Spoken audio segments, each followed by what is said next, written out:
Hi, I'm Scott Reel, author of Journey Freedom Series and founder of Restore Small Groups. This is our moment of hope where we're going to talk about some topics that will spread hope into 2024 this year, that we're going to make some changes in our lives. So today's topic is awareness or self-examination, or just self-awareness. And this is huge because it all starts where I can't make changes in my life. I can't experience transformation if I don't know where I am. And that inner journey, I like how Carl Jung said in one of my favorite quotes. He said that he who looks outward dreams, but he who looks inward awakens. And it is enlightenment, the beginning of seeing. It's all really a part of vision. I need to see where I am. I need to see who I've become. And more importantly, I need to see how I can move from where I am to where I would much rather be, those changes. And I need to see what I need to do to get there. So it all begins with awareness. And the only way that we can really achieve awareness is the inner journey. We have to look inward. We have to be really honest and really painstakingly truthful about this journey inward. How did I get here?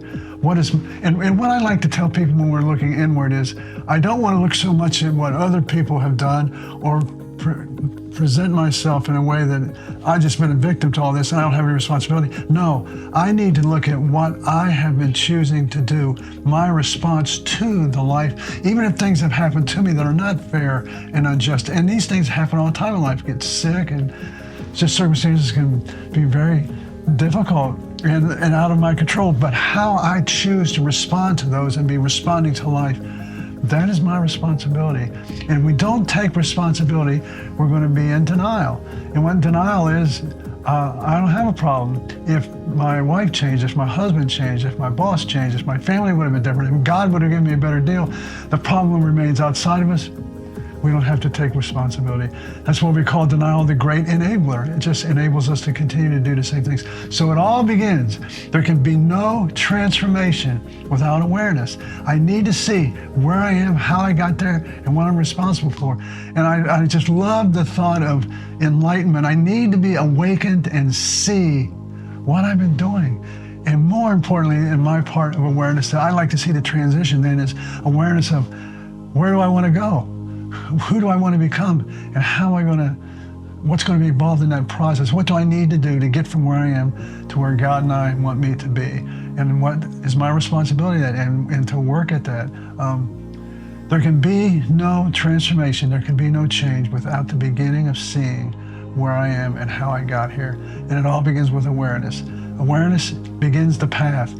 And so I see how I got here, and now I see a new path.